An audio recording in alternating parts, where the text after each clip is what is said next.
Hi, everyone. We're going to get started in just a second. We're just waiting for everyone to come in.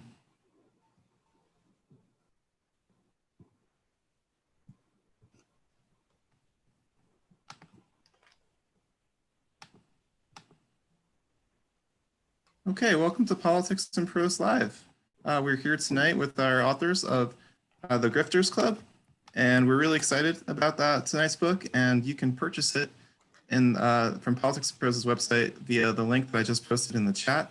We really encourage everyone to purchase a copy of the book. It's a great way to support our authors and to also support your local independent bookstore. Secondly, I'd like to draw everyone's attention to the Q&A box at the bottom of your screens. We're going to dedicate the final portion of tonight's event to your questions, and we would like you to please post those in the Q&A box. It just makes things a little bit easier for our authors. And with that out of the way, it is my honor to introduce Sarah Blaskey, Nicholas Nehamas, and Caitlin Ostroff. Sarah Blaskey and Nicholas Nehamas are investigative reporters for the Miami Herald, and Caitlin Ostroff is a data reporter formerly of the Herald and now with the Wall Street Journal. For their reporting on Trump tourism, our speakers were named finalists for the 2020 Livingston Award for Excellence in National Reporting. Their new book, The GRIFTE'Rs Club, scrutinizes Mar-a-Lago, the president's opulent Palm Beach club. Digging into the scandals that have plagued the club throughout the Trump presidency, they find that Mar-a-Lago has become more than a winter White House. It's a place where state business is conducted openly, where taxpayer money is funneled into the president's pocket, and where political operatives and charlatans vie for power. So, without any further ado, here are our speakers.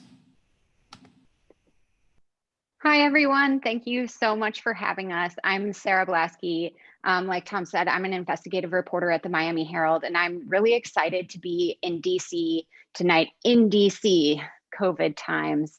But, you know, I was thinking before this event how sort of strange and upside down it is that a bunch of Miami area reporters are coming to DC to talk about presidential politics with people who live and work in the shadow of the actual White House. And it just so happens that these are uncommon times, as we all know.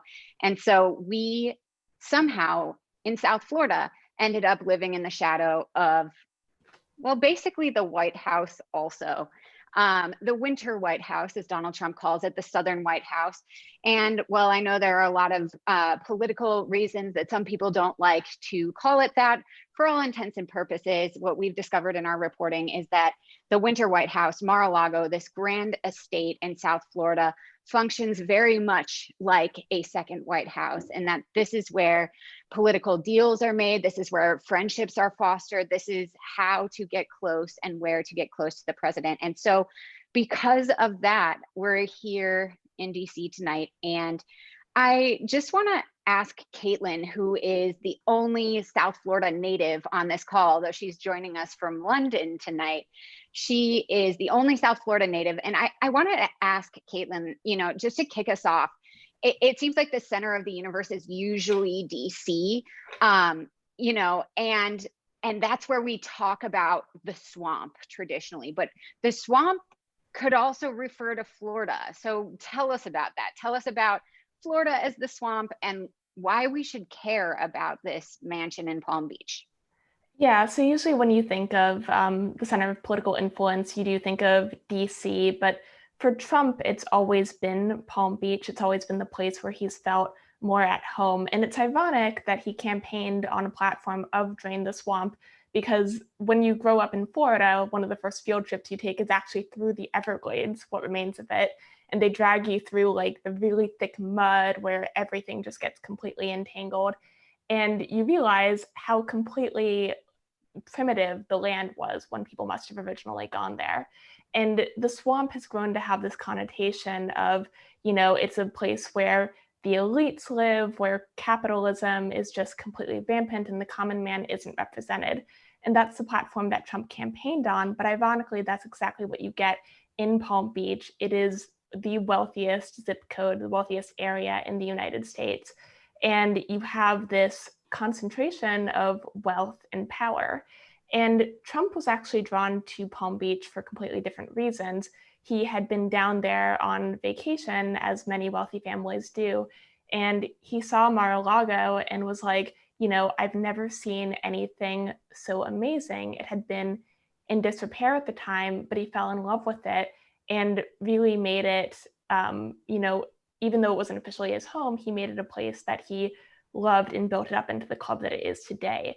And so when Trump became president, when he started running for president, it was really the place where he used as a base. He would gather there with advisors, and he planned his transition from there because it was the place that he felt comfortable and it was his home. And so even though traditionally you would think that the center would be DC, Trump has never had connections there. He's never really built up alliances that one needs to survive the Capitol.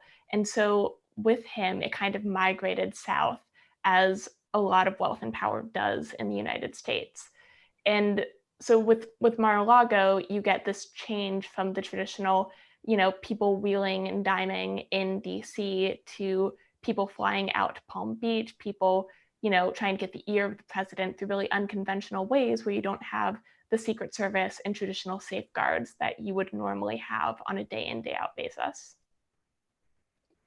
Right. And so we have all of these presidential politics happening at Mar-a-Lago, Caitlin, and you, Nick, and I kind of fell into this beat. Like, we weren't political reporters, we were investigative reporters, and we fall into this beat after New England Patriots owner Robert Kraft gets charged with soliciting prostitution at a Asian day spa close to Mar-a-Lago, within, I think it's 20 miles of Mar-a-Lago. And the national media descends on South Florida to figure out, why Robert Kraft was getting $79 sexual favors at this kind of strip mall spa. And that introduces us to Cindy Yang. So Caitlin, who is Cindy Yang and why does she matter to people in DC? So ordinarily, you would have no reason to look at Cindy Yang. She was just the owner of a bunch of day spas in South Florida. There's no reason that you would think that she would have any connection with Trump. But Sarah, as you originally found when we did this reporting, we started looking at who owned the day spa originally, where Robert Kraft was busted for allegedly soliciting sex. And one of the things that we had found going through her social media profiles was, even though she was this relatively low profile businesswoman, she had all of these photos with, the governor of Florida, with the president, and with all of these high ranking Republican officials. And so we kind of sat there and went, that's really odd. Like, you wouldn't expect the average person to just get that type of access. And what she was actually doing was she was running a business. It was actually incorporated in the state of Florida, where she was selling access to the president and his family. And so this kind of opened up this new type of person who really we hadn't considered as part of the political sphere before. Not someone who had a bunch of connections with Trump prior, not someone who was a massive political donor who ran some major business, but someone who saw the presidency and Trump's presidency in South Florida as an opportunity to kind of build a name for themselves and give people access, which is what people want of the president generally. But Trump is unusual in that you actually can get that from him. You can buy tickets to his events. You can bump into him if you happen to be in the right place at the right time at Mar-a-Lago. And that type of drop-in culture has imbued a will he, won't he vibe that people will go there and they'll try and, just drop in case maybe they can see the president, get a photo with him, get his ear. And it opens up this completely new universe of people into the political sphere who usually aren't there.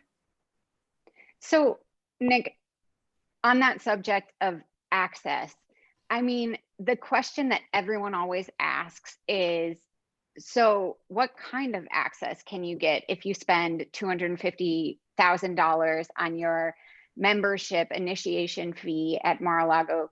Like, what does that actually get you? Talk to me about, the different people we encounter in the world of Mar-a-Lago and maybe the concentric circles around the president.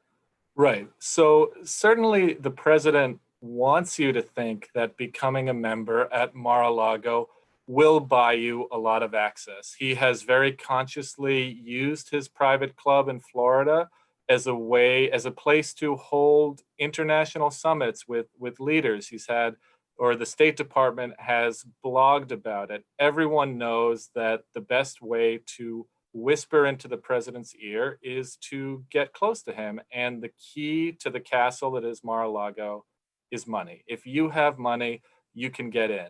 Now, that is the narrative that's outside. What we found in our reporting is that actually President Trump relies on a small cadre of advisors, friends, original members, or near original members who have known him for many, many years. And there's a metaphor we employ in the book where Mar-a-Lago is very much like a king's court, and it all starts at dinner.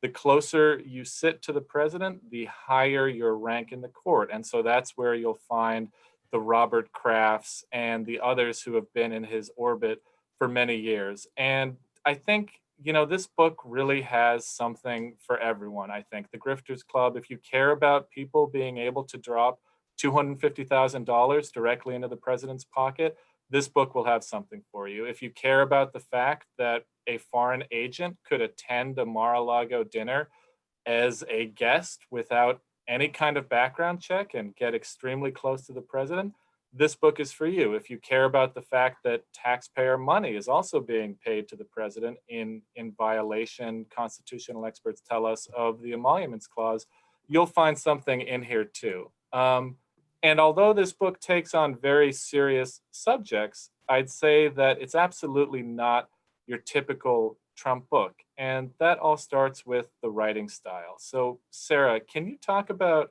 how you developed the voice that this book employs? I know that the Florida novelist and Miami Herald columnist Carl Hiaasen, who actually blurbed the book and is a big fan and supporter, was a big influence on you.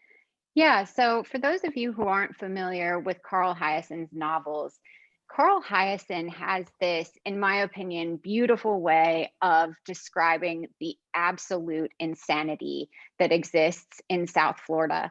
I'm not a South Florida native, and so when I moved there 3 years ago to start working at the Miami Herald, I have to say some of the things that happen on a daily basis shocked me.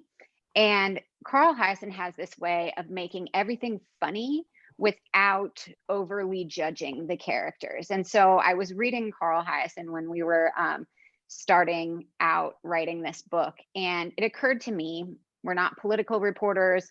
What are we going to tell the crowd in DC, all of you, that you don't already know about the president? And what I realized is that South Florida is this very particular place that's hard to imagine if you've never been there. And if you're not laughing a little bit about what's occurring, you're really not getting it. South Florida is funny. It's absurd. It's sometimes dangerous. It's sometimes deadly. And it's often at the middle of national and international scandal. We remember that the terrorists in 9/11 had ties to South Florida. Basically every time we have an election, there's a problem in South Florida. We're used to being the center of scandal, but what's missing from the national dialogue about any of these things, and even Mar-a-Lago, as we read the reporting on it, which talks about serious things like the emoluments clause and all of that, is that some of this is just so absurd. And so I wanted to make sure that people who read the book kind of understood that while all of this is serious in presidential politics, there's also just this level of, I'm going to use South Florida as an adjective now, just it's so South Florida. And I think we need to understand the president as someone from South Florida. So this is a gossipy place. This is a small town of the richest of the rich. So everyone knows everyone's business. And yes, for those of you that are wondering about it right now, everyone knew what Jeffrey Epstein was up to. That's not a secret in Palm Beach and never was. And I think you probably saw the headlines from today about Jeffrey Epstein introducing a young girl allegedly to Trump at Mar-a-Lago. He also allegedly recruited someone from Mar-a-Lago. I mean, there are deep ties. to all kinds of characters in Palm Beach. And so those are the things that really come out in the book, in addition to questions about government spending and whatnot at Mar-a-Lago. So I hope it's a little fun to read if you're boring, or if you're bored by the, you know, insiders who are now outsiders narrative. Not that those aren't important, but I hope that this book brings a little bit of levity to a situation that can otherwise sometimes feel overwhelming with the news cycle these days. Sarah, this is obviously not a humorous subject, but since you brought up Jeffrey Epstein, can you talk about the major news break that's in the book, and also maybe explain, you know, from the Palm Beach perspective, the president's very confusing to many people comments about Ghislaine Maxwell, Jeffrey Epstein's alleged procurer of young women, that he made 2 weeks ago and caught a lot of headlines. Right. And so there has always been a bunch of reporting about Jeffrey Epstein being at Mar-a-Lago, which frankly, for anyone in Palm Beach to have gone to Mar-a-Lago a couple of times isn't really unusual. And the Trump Organization has repeatedly denied that Jeffrey Epstein was ever a member of the club, which is an important distinction at Mar-a-Lago that I think a lot of people don't realize, and I certainly didn't realize before I started this reporting. And that distinction is, you know, Donald Trump cares about the people who visit his club. He's a great party host. He's going to make you feel welcome. He's going to say, hey, looking good, sport, or whatever. But as he has said to his members in the past, and cover your kids' ears because I'm about to use profanity, he has said, I love my members. I don't give a shit about their guests, but I love my members. He says that to the members of Mar-a-Lago. And so when we're talking about the importance of whether Jeffrey Epstein was a member of Mar-a-Lago at some point, we have to see it through that lens, that members hold this importance in the eyes of Donald Trump and always have. And so what this book reveals is that Jeffrey Epstein absolutely was a member of Mar-a-Lago up until October of 2007. We know this. We viewed a membership list that had the date that his account was closed. And so this has certainly upped the ante on how close these two were, or at least how much they knew each other. And Nick, going to your point about what Trump said last week, wishing Maxwell well, I hope she's doing well. I mean, I'm happy to leave that one up to you, Nick, if you want to try to answer it. I think a lot of us are left scratching our heads, especially since what we know about Jeffrey Epstein is that he was kicked out of Mar-a-Lago allegedly for harassing the daughter of a member in 2007. Yeah, well, that's a really interesting point. So there's a class dynamic at play, as there always is a class dynamic at play in Palm Beach, where it was a bit of an open secret that Jeffrey Epstein was running around with these young women, but they were from the wrong side of the tracks, so to speak. They were poor, they didn't have great families, they didn't have a lot of opportunities. And I know, Sarah, in your reporting, you know, you heard people in Palm Beach who shockingly didn't really consider these young women to be victims. They said, you know, they got medical care, they got a college education, they got this great introduction to society, and that's why Epstein's crimes were this open secret. And you know, Trump's comments about Maxwell wishing her well can be seen in a couple ways. I mean, there's one sense in which perhaps he's you know, as this was explained later, he is wishing her safety. You know, there's a lot of obviously theories about whether Jeffrey Epstein killed himself or not. He's signaling that she's one of the in crowd in Palm Beach, perhaps, you know, one of them.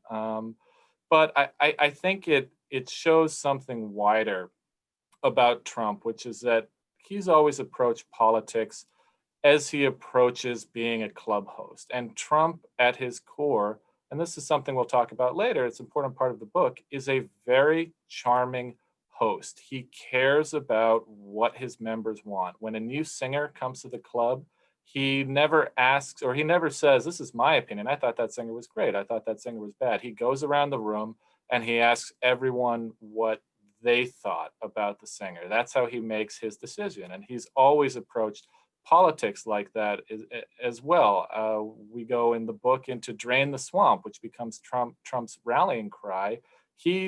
Build the wall, I'm sorry, build the wall. He didn't think that was a catchy thing at all. But when he gave it at a speech to a crowd, they loved it. They ate it up. And so he started saying, build the wall, build the wall, build the wall. And so there are these contradictions. And I want to throw it back to Sarah, because I think the most interesting one has come out in the coronavirus pandemic, that Trump, who is such a notorious germaphobe that, staff leave towelettes for him to wipe himself down after he's shaken hands. He resisted shaking hands and kissing babies and all the things that politicians generally do. A notorious germaphobe who refuses to wear a mask during a deadly pandemic, especially one that is very dangerous for older people in not the greatest health, such as himself. So Sarah, what seems like a contradiction, how does your time reporting on Mar-a-Lago and Palm Beach explain that weird gap between what we know about him and what he does in public? I mean, Donald Trump is the ultimate party host, right? He's the ultimate maitre d'. So if you see the president through that lens, the lens of who he is at Mar-a-Lago, that actually helps us understand a lot of his contradictions, for lack of a better term. And one of them, of course, is that, this notorious germaphobe is now, or has been throughout this pandemic, sort of questioning how bad it was and not wearing a mask and that kind of thing. Well, if you think of the Republican Party and the Republican voter base in particular, who sort of very quickly started talking about wearing masks as, a political thing, as a statement of their freedom not to, or their freedom to, if you start seeing his base, his political base, as members of a club, and you start seeing his presidency and his reelection as that club, then it totally makes sense, because Donald Trump has always, always, always been the party host over everything else. So for example, we know Donald Trump likes being first at everything. He would literally stack the deck in his favor at Mar-a-Lago when he was playing pro and tennis tournaments, right? To like win the tournament because he couldn't be last. But when it came to a party, he would wait in line just like everyone else to get his burger, even as people were trying to say, Mr. Trump and now President Trump, go forward. And so he wouldn't, because he understood the dynamics of appropriate hosting and making people feel important as his parties, because that ultimately is good for his bottom line at Mar-a-Lago and the rest of his clubs. And so he'd also take food off of the same platter as other people waiting there in line, in this buffet line, when most of the time he won't even eat out of the same butter dish as Melania at his table in Mar-a-Lago. And so if you see him as pleasing his club guests, that is, I think, at least for me, a helpful lens to see his politics through. Caitlin, I know you spent a lot of time digging through archives from Palm Beach, from even before Donald Trump owned Mar-a-Lago to when he bought it to how it went. So can you tell me a little bit about Palm Beach and what you discovered looking through its history? So Palm Beach is a really, really conservative town. Like in the 1990s, I think it was like the mid 1990s was only the time that they ended a ban on men jogging without a shirt, which like gives you a little bit of a window into like just how conservative a town it was. And it was really old money that originally went there. So these were people whose fortunes dated back to the early 1900s. You had politicians, you had big business families. And then you had Trump, who was relatively new money, who, he went down there and all of a sudden, instead of the old societal ways of the person who had built Mar-a-Lago, who did square dancing and ballroom dancing and was very formal, proper, dinner was at 8, you had everything kind of set to a schedule. Trump comes in and he's this brash, loudmouth, calling up radio hosts and talking about J-Lo's butt. And you have this complete opposite of Palm Beach society. And so Palm Beach's history is really important to understand when you look at how Donald Trump fits in and how his presidency has changed not just the US, but also this microcosm of a place that truly hated him at the beginning. They did not like the fact that he would host parties initially and that he was very, he was willing to stand up against the town council, who was very much seen as an authority figure.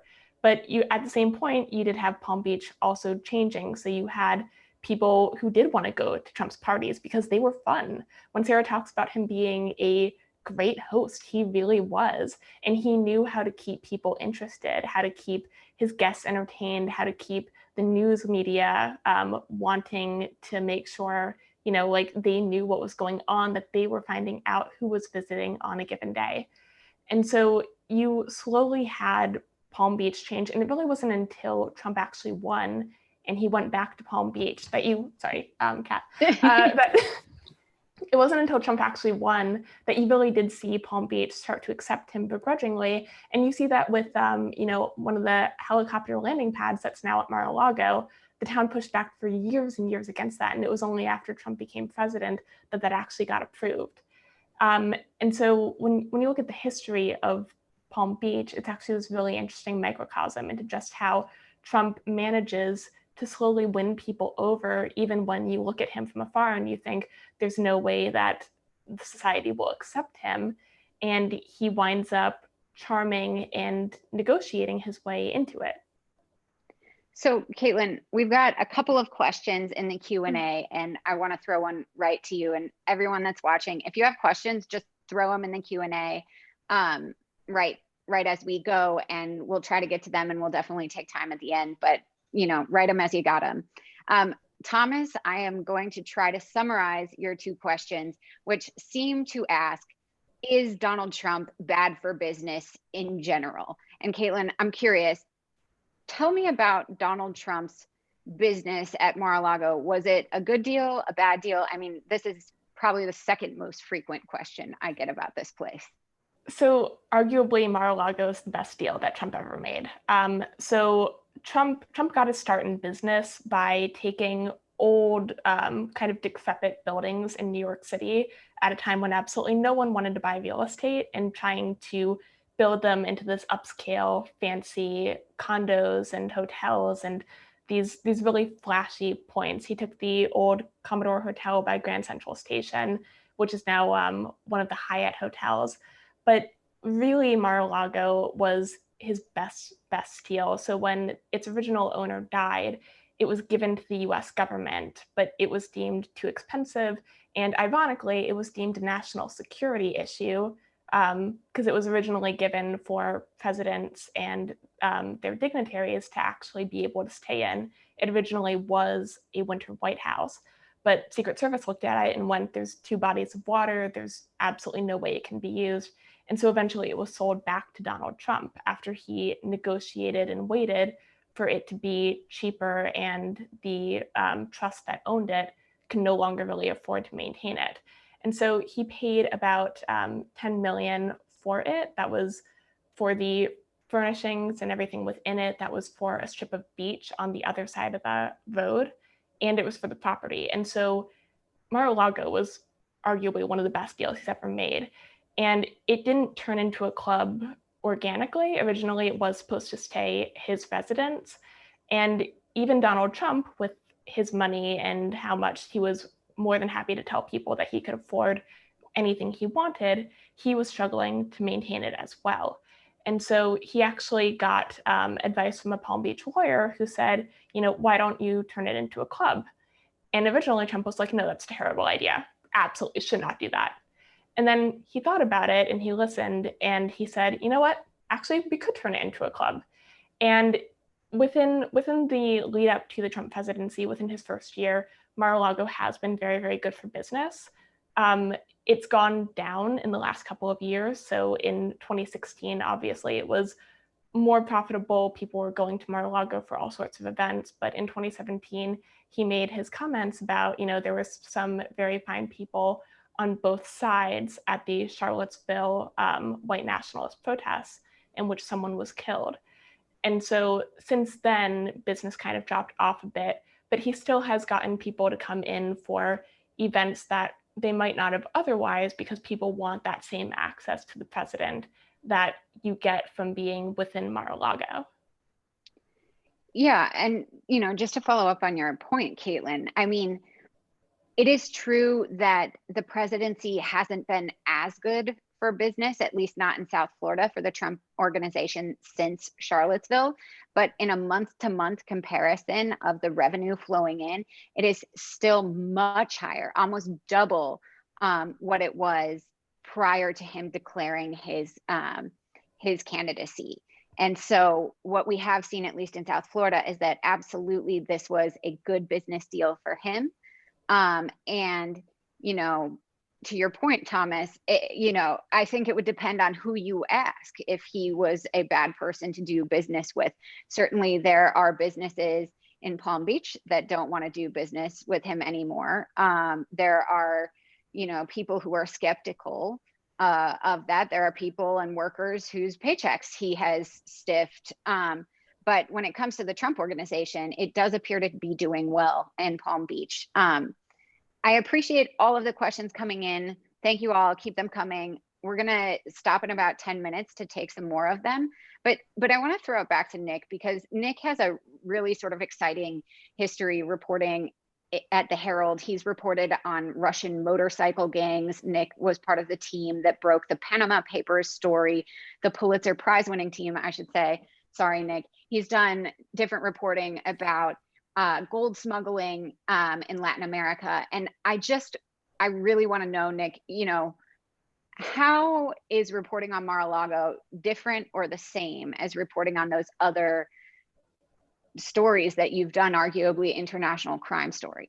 Yeah, so Mar-a-Lago at the end of the day was not that different from reporting on international crime, offshore tax havens, because all of those are extremely secretive, closed off worlds. And Palm Beach and Mar-a-Lago is much the same. It's a Shangri-La or a Camelot for America's upper class. And that's why the fact that someone, like Epstein being a member, was able to stay secret until we wrote this book, because that membership list is one of the most closely guarded things there is. And I mean, the amount of reporting work that Sarah, put into that was really tremendous. And there's something interesting, as closed off and secretive as Mar-a-Lago is, it's also very open.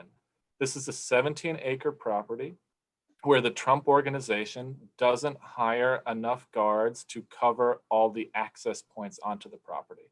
That's a huge risk for national security, and it's something we delve into extensively in the book. But for budgetary reasons, I mean, the list of people who have made it into Mar-a-Lago go from a college kid who just wandered in on a lark, basically, while he was staying with his grandparents for Thanksgiving, to a woman who snuck in through the bushes and smeared banana on cars in the parking lots and typed a profanity onto a computer in the club's bar, which raises a lot of concerns about someone introducing malware or spyware onto the network at Mar-a-Lago, which is unsecured, to Yujing Zhang, who some of you may remember, a Chinese businesswoman who showed up at the club in the middle of the day in an evening gown without an invitation and was waved through by Secret Service because she didn't have a gun and she didn't have a bomb. And the Secret Service, unlike the White House in DC, at Mar-a-Lago, the Secret Service is only there to make sure that no guns or bombs get in. The people who decide who gets close to the President of the United States at this private club, which is his home, are the members who act as gatekeepers and can bring in approved guests, and club staff. I won't spoil the surprise of who stopped Miss Zhang when she was already inside the president's home, but I will say that it wasn't Secret Service. And the reason she got in originally is because Mar-a-Lago staff thought that she shared the last name of a member, and the name Zhang is one of the most 5 common surnames in China, a country of 1 billion people. And they said, well, she might be his daughter. So they waved her on through. That's how easy it is to get access to this place. But to go back a little bit to your question, Sarah, about what a closed off world this is. I mean, the way we did this book was through sourcing. And this is a challenge that a lot of reporters have gone after before, sourcing at the clubs, sourcing in Palm Beach. So how did you pull this off, Sarah? Because you talked to so many people and got them to open up to you. Who were your sources, and how did you convince them to trust you, an outsider? Well, Nick, I'm not going to tell you who my sources are, In general, but what kind of people? but I think a lot of different people talked to us for a lot of different reasons, and I actually want to loop Caitlin in here too, because we did a lot of this initial Palm Beach reporting together, and I think the biggest thing was about going out and building relationships with people so that they saw we weren't just writing a quick hit on Mar-a-Lago, that we were interested in capturing the nuance of the place. And so certainly some people talked to us because they were interested in, looking like they were close to the president. And so being a person that's in the insider crowd in Mar-a-Lago and is known to be in the insider crowd can be beneficial for some people. And so I think that's why some people talked. But I want to go to Matt's question. Matthew, you ask about the labor practices at Mar-a-Lago and the immigration issues that have been linked to Mar-a-Lago. And so one thing I will tell you is that Mar-a-Lago is not known as a great place to work. It is known for low pay. It is known for difficult conditions. It's gotten more difficult now that Donald Trump has become president, because everyone that goes to work has to show up to work, sometimes an hour early to be able to get through Secret Service screenings in order to get to their job. That's unpaid time, on and on and on. And the Trump organization is also known for using visas to employ temporary workers from abroad for jobs they say are not wanted or that they can't fill with American workers. Actually, there have been some challenges to that by American workers. And so a lot of the people that we spoke with are current and former staff members. And I think they spoke because this was a job they took when Donald Trump was not the president, and this was more than they signed up for, him becoming the president. I think some are deeply worried about national security issues. I think others are deeply worried about their own safety. Remember, this is effectively the White House in many ways. International dignitaries are hosted there. And so some staff members have said they're afraid that they're going to be the next target of a terrorist attack. But, Caitlin, again, South Florida native, she was one of the people who really knew people in South Florida. And that's how we started really sourcing in the community.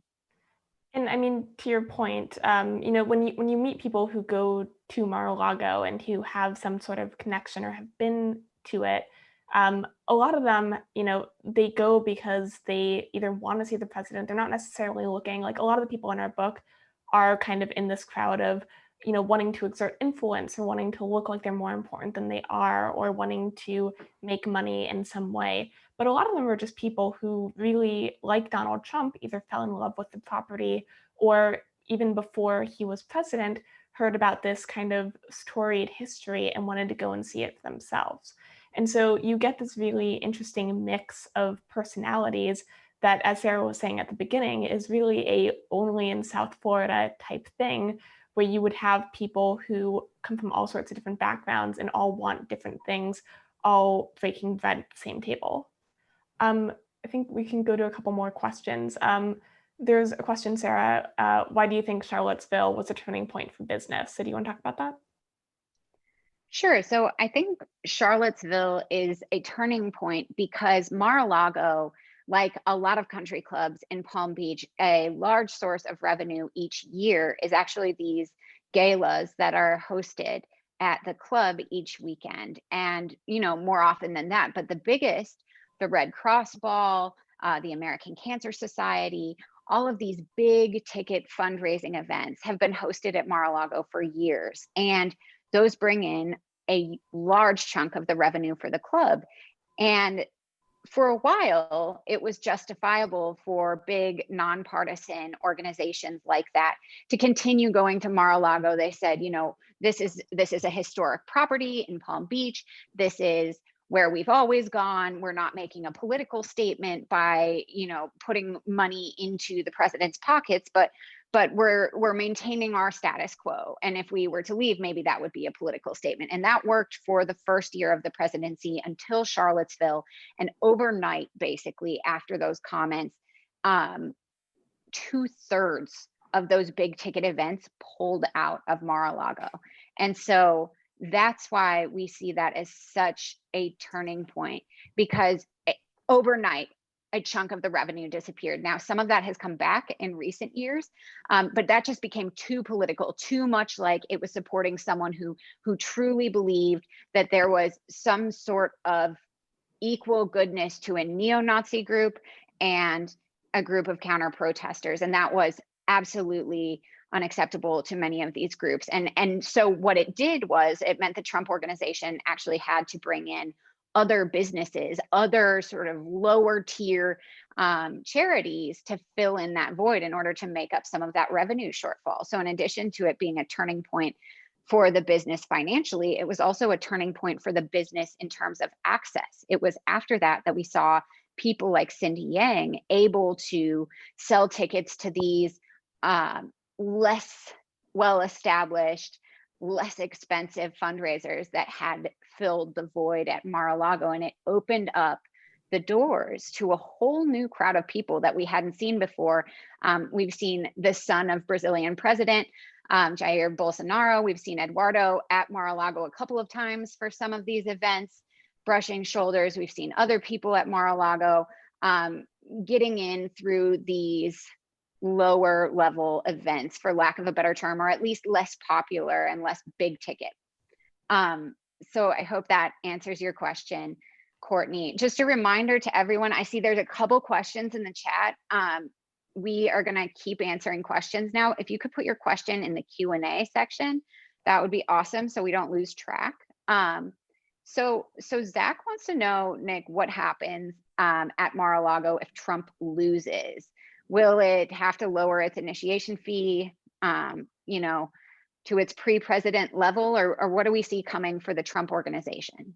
Well, that's a great question. I think it depends on the manner in which Trump loses, and if he loses and exits office, and it depends how popular he really is with the Republican Party. If Mar-a-Lago stays a place of influence, a place where Trump remains a power broker for his base and can swing primaries one way or another with a tweet or a word, then I think Mar-a-Lago will keep its value. People will want to feel like they're close to the man who controls the base. They will want to whisper a word in his ear and win his political support.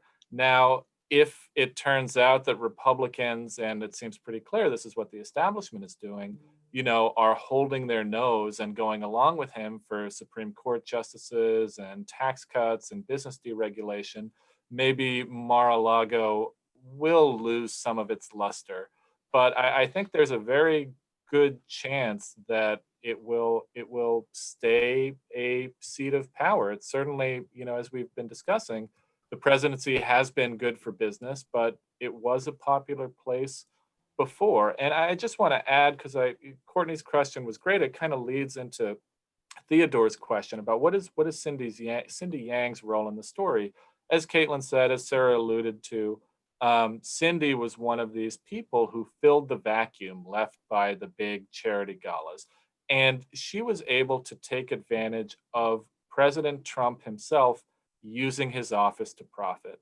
There was a reason that President Trump hosted Xi Jinping, the president of China, at Mar-a-Lago. He knew it was the best free advertising, and he's hosted many other leaders there, that money could ever buy. And so when these big galas disappeared, there were a lot of people in China with money, looking for influence, looking for connections, looking to take pictures that would make them seem powerful, who, sorry, Caitlin's cat, who saw Mar-a-Lago, saw Xi go there and wanted to go themselves. And so it was only after Xi's visit that really put Mar-a-Lago on the map. And so there was a ready, willing, and wealthy audience for Cindy Yang, people who would literally travel from Shanghai and Beijing to spend a weekend in Palm Beach and go to a charity gala, that they could pay $1,000, $5,000 and get a ticket. And so Trump most definitely has used his office in that way, and many others to profit. So Ed, you're asking, given what we've said about Trump being a host, entertaining, Ed writes, I think an element of his support from his base is that they like being entertained and find him entertaining. It's almost as if he's conducting a reality program from the White House. Well, Ed, I think that one of the best examples of this is a story that actually originally ran in the Miami Herald as an excerpt from this book. It is about the infamous Shinzo Abe meeting at Mar-a-Lago. So we all remember that night. It was 3 weeks into the Trump presidency.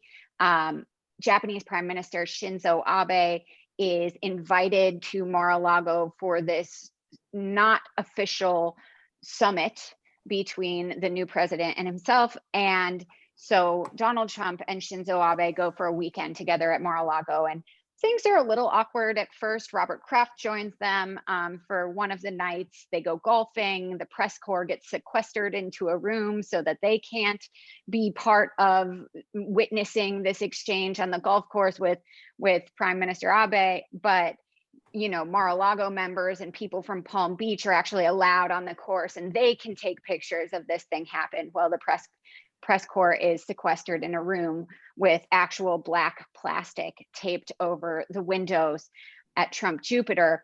I think this shows us that it wasn't that the president didn't want anyone seeing, it's that he only wanted certain people seeing. He wanted to be able to curate the visit, and in a lighter hearted moment in this weekend, he looks over to a photographer who has been a photographer at Mar-a-Lago for a long time and says, you know, make sure I look skinny in the photos, Paulette. So he's really curating an experience.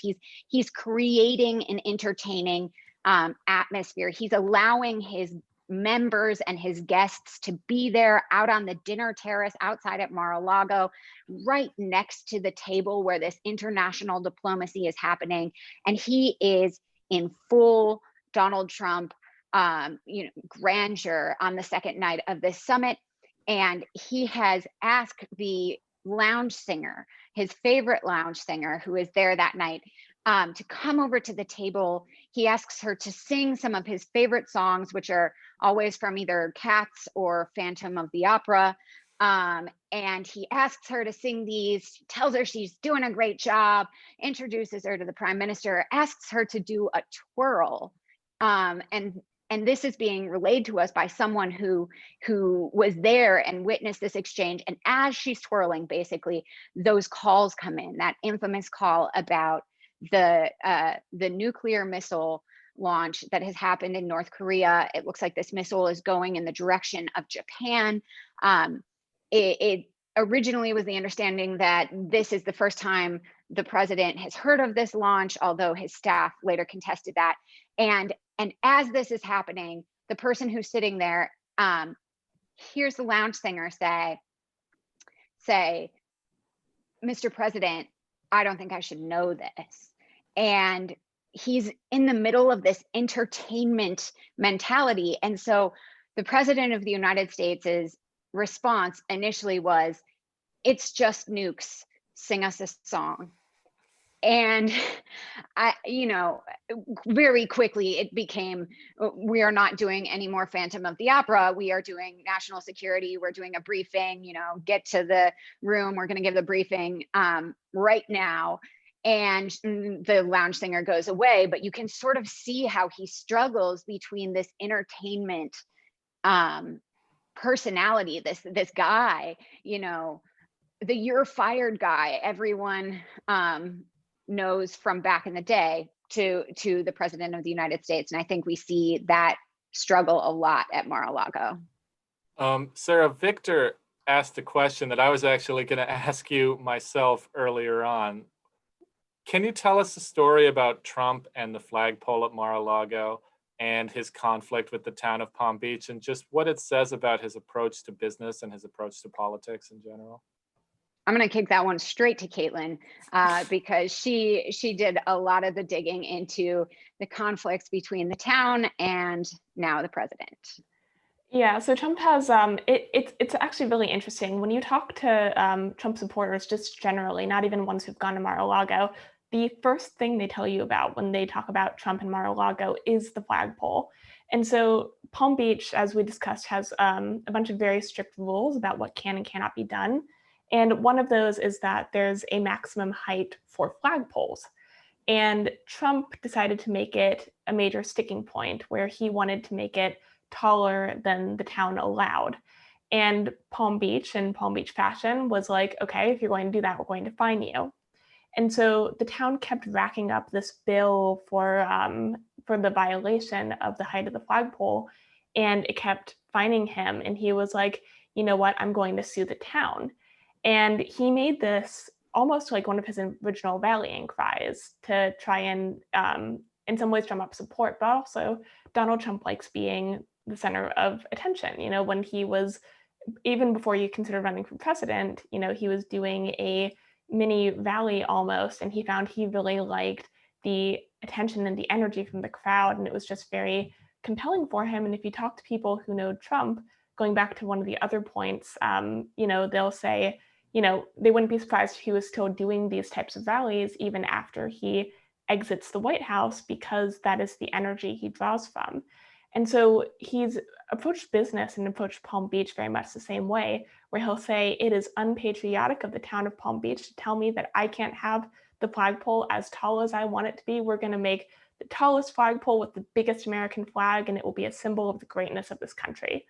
And so that has been his mantra. And even though, you know, I think he did actually wind up lowering the flagpole, he has built that reputation of someone who will A, challenge the status quo, and B, you know, push back against people who say you should do things a certain way, or, you know, this is the way it's always been done. He is very much an outsider, as he campaigned on.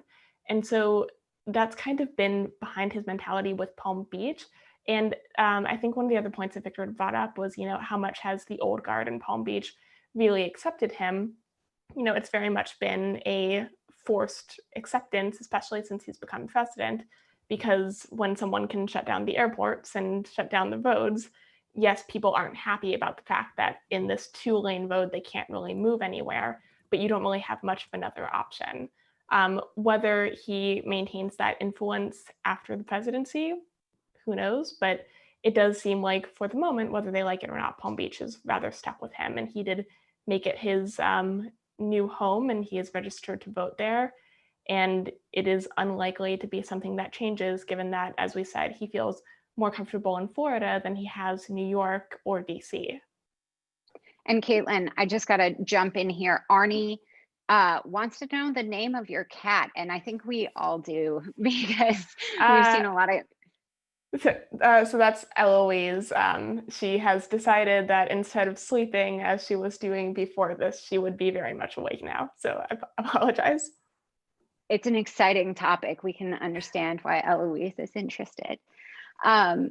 So we have a question, Nick, about there are a lot of moments in this book that made me do a double take. This is from Crystalline, about the absurdity, some of the comical and frightening elements of the book. And she wants to know, are we ever shocked by what we find out when we're researching? Or does this stuff just not faze us anymore? I mean, I think the Abe thing, by any standard, with the lounge singer and it's just nukes, sing us a song, that was certainly shocking. And as a journalist, you know, especially one in South Florida where you do see so much bizarre stuff, you do get cynical and lose your ability to be shocked. That was shocking to me. The ease with which anyone can really get into what is the president's home and in some ways the seat of our government was shocking. And I think the nakedness and openness of the opportunism shown by both the president in, for instance, doubling and then raising by another 50,000 the fees needed to get into Mar-a-Lago after his election, and the degree to which he openly advertises the club, that was all a little shocking to me. And there are other details in the book, not as shocking, but that always stood out to me, such as the fact that Mar-a-Lago is a real pain in the butt for federal bureaucrats who are trying to figure out how to pay for his trips down there with taxpayer money, to the extent that there was an incredible chain of emails uncovered in a public records request, which we also reported on, where the senior federal bureaucrat in DC, I mean, he and his colleagues are complaining about doing business in South Florida. U-Haul, won't take a check. No one will tell you what anything costs. They don't trust a government credit card. And he just writes at the end of this message, Mar-a-Lago has given me Mar-a-Lago has given me a headache, and ends it with a smiley face. And it was that kind of window into the everyday challenges that this place poses. I mean, Mar-a-Lago creates unique stressors on our democracy and our goals to keep it free of improper influence. I see that someone has made a comparison to a character from Les Mis. I'm not as familiar with the musical. I know Sarah is and has urged me to watch it. You make Trump sound like Monsieur Thénardier from Les Mis. How accurate is that comparison? Well, anonymous attendee, you are certainly putting me on the spot here. I think with a lot of our literature of the past, this sort of grand nature of Mar-a-Lago and the type of activity and the type of family alliances and sort of absurd, over-the-top behavior is something that we can draw a lot of comparisons to. And so I would say that was actually one of the most shocking things to me, was going to Palm Beach and sort of feeling like I did go back in time, where everything is very insular. There is a society of people who are the haves, and then there are the have-nots. It's very, very obvious in the town of Palm Beach. And this is the world where Donald Trump was never really a have-not, but he wasn't really a have either, and sort of found his way to bully his way into the have society, which has made him almost more dedicated to that divide in certain ways in Palm Beach, in keeping his status and that kind of thing in Palm Beach than maybe other Palm Beachers who were born into it. I don't think that answered your question, but that's the best I got for you. So we have about 2 minutes left.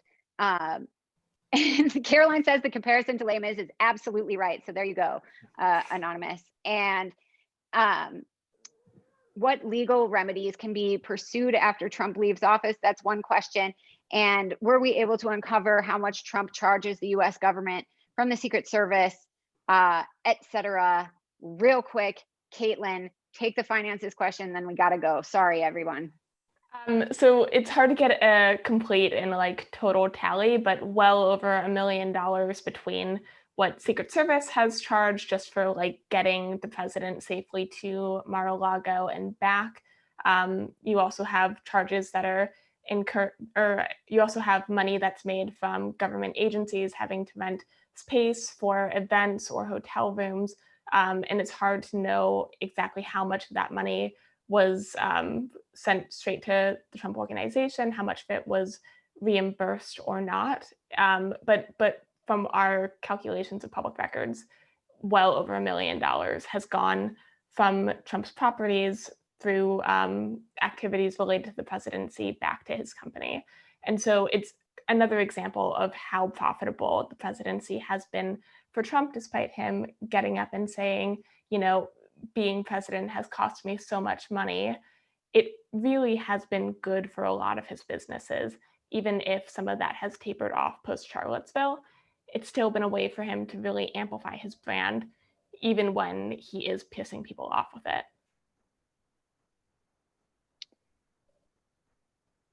I am pretty sure we have to sign off. I'm sorry to the people that just put questions in. I don't know, Tom, it looks like we hit our hour mark.